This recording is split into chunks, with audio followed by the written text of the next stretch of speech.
បាទសូមជម្រាបសួរបាទថ្ងៃនេះខ្ញុំនឹងមកធ្វើការបង្ហាញឬក៏ប្រាប់អំពីវិធីសាស្ត្រក្នុងការធ្វើស្រែការពារបាទធ្វើស្រែប្រាំងដើម្បីការពារដង្កូវប្រភេទដង្កូវហើយប្រភេទជំងឺផងដែរបាទមានទាំងបាក់តេរីមានទាំងប្រភេទផ្សិតបាទជាទូទៅស្រូវ OM5451 បាទគឺយើងត្រូវធ្វើការបាជី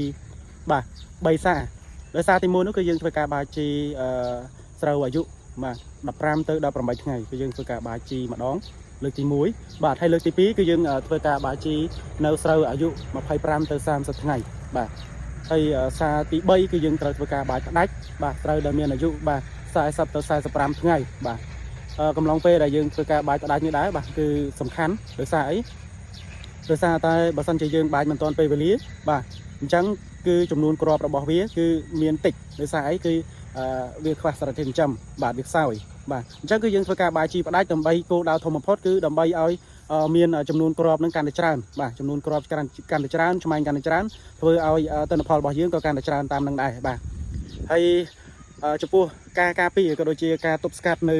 បញ្ហាក៏ដូចជាដង្កូវមូលស្លឹកដង្កូវចាក់គល់ដង្កូវបំពង់កាត់ស្លឹកហើយរួមទាំងប្រភេទជំងឺបាទមានទាំងបន្លាស់ពុកគល់ឬក៏ប្រភេទរលាកស្ទប់ស្លឹកប្រភេទបាក់តេរីឬក៏ប្រភេទអុយថ្នោតអីបាទទាំងអស់ហ្នឹងគឺយើងត្រូវធ្វើការបាញ់ថ្នាំក្រោយពេលដែលបាជីបាទក្រោយពេលដែលបាជីបានរយៈពេល1ថ្ងៃទៅ3ថ្ងៃបាទមូលហេតុដែលយើងត្រូវធ្វើការបាញ់ថ្នាំក្រោយពេលបាជី1ថ្ងៃទៅ3ថ្ងៃបាទគឺដោយសារតែនៅពេលដែលយើងធ្វើការបាជីហើយបាទ2ថ្ងៃ3ថ្ងៃគឺវាចាប់ផ្ដើមនឹងមានមេអំបៅបាទមានមេអំបៅវាអាចមានច្រើនប្រភេទបាទមានមេអំបៅបំពង់កាត់ស្លឹកមានមេអំបៅដង្កូវស៊ីរុងដើមឬក៏ចាក់គល់ហ្នឹងហើយឬក៏មានមេអំបៅមូលស្លឹកជាដើមបាទហើយថែមទាំងអាចនឹងមានការរលាកឬក៏ជំងឺចូលមកមានទាំងជំងឺបន្លាស់អុយថ្នោតឬក៏បាក់តេរីអីរលាកស្ទប់ស្លឹក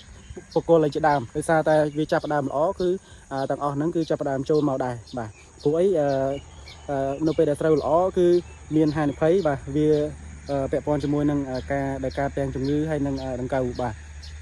អញ្ចឹងក្រោយពេលដែលបាជីបាន2 3ថ្ងៃគ្រប់វគ្គទាំងវគ្គ1វគ្គ2វគ្គ3បាទគឺយើងត្រូវធ្វើការបាញ់ថ្នាំការពារជាដាច់ខាតបាទដើម្បីទប់ស្កាត់ការរាលដាលនៃជំងឺឬក៏សត្វល្អិតមានដូចជាដង្កូវទាំងអស់ហ្នឹងបាទអញ្ចឹងដើម្បីឲ្យបានការពារបានល្អគឺយើងត្រូវធ្វើការបាញ់ដូចខ្ញុំបាននិយាយខាងដើមអញ្ចឹងគឺយើងត្រូវធ្វើការបាញ់ក្រោយពេលបាជី1ថ្ងៃទៅ3ថ្ងៃបាទហើយវគ្គទី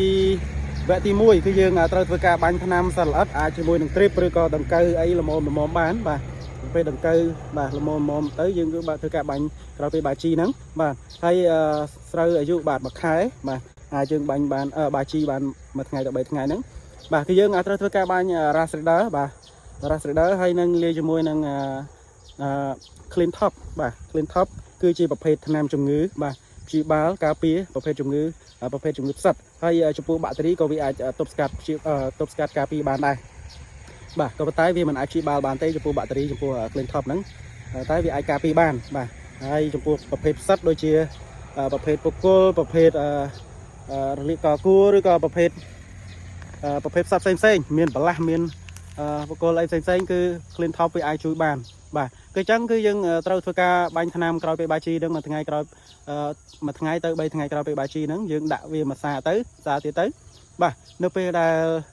ស្រូវផ្ដាច់ជីបាន1ថ្ងៃទៅ3ថ្ងៃគឺយើងត្រូវធ្វើការបាញ់ Rasrider បូកជាមួយនឹង Clean Top មួយសាទៀតដើម្បីការពារជំងឺនិងដង្កូវផងដែរសូមបញ្ជាក់ Rasrider វាជាប្រភេទថ្នាំមួយប្រភេទបាទដែលអាចកម្ចាត់ក៏ដូចជាទប់ស្កាត់មានដូចជាមូសប្លង់ដង្កូវស៊ីរូងដើមដង្កូវចាក់គល់ដង្កូវមូលស្លឹកបាទហើយចំពោះ Clean Top វិញក៏វាអាចទប់ស្កាត់ឬក៏ព្យាបាលប្រភេទជំងឺផ្សិតគ្រប់ប្រភេទបាទដែលខ្ញុំបានរៀបរាប់ខាងលើហ្នឹងបាទអញ្ចឹងយើងបាញ់កំឡុងពេលផ្ដាច់ជីបានរយៈពេល2 3ថ្ងៃហ្នឹងគឺបាញ់ទៅគឺអត់ខុសទេមូលហេតុដែលយើងត្រូវធ្វើការបាញ់ក្រោយពេលដែលយើងធ្វើការបាជីហ្នឹងបាទមូលហេតុគឺដោយសារតែក្រោយពេលដែលយើងបាជីគឺចាប់ផ្ដើមមានមេអំបៅបាទមេអំបៅគ្រប់ប្រភេទបាទមានទាំងបំពង់កាត់ស្លឹកមានទាំងស៊ីរូងដើមមេអំបៅមូលស្លឹកបាទហើយអាចនឹងមានការរលាកបាទការរលាកទៅជាជំងឺទៅជាប្រភេទផ្សិតជាដើមដោយសារស្រូវវាចាប់ផ្ដើមល្អចាប់ផ្ដើម CG បាទនេះជាមូលហេតុដែលយើងត្រូវធ្វើការបាញ់ថ្នាំក្រោយពេលបាជីបាទនៅពេលដែលស្រូវយើងបាញ់ថ្នាំ Rasrider បូកជាមួយនឹង Clean Top ហ្នឹងវានឹងអាចការពារប្រភេទជំងឺហើយនឹង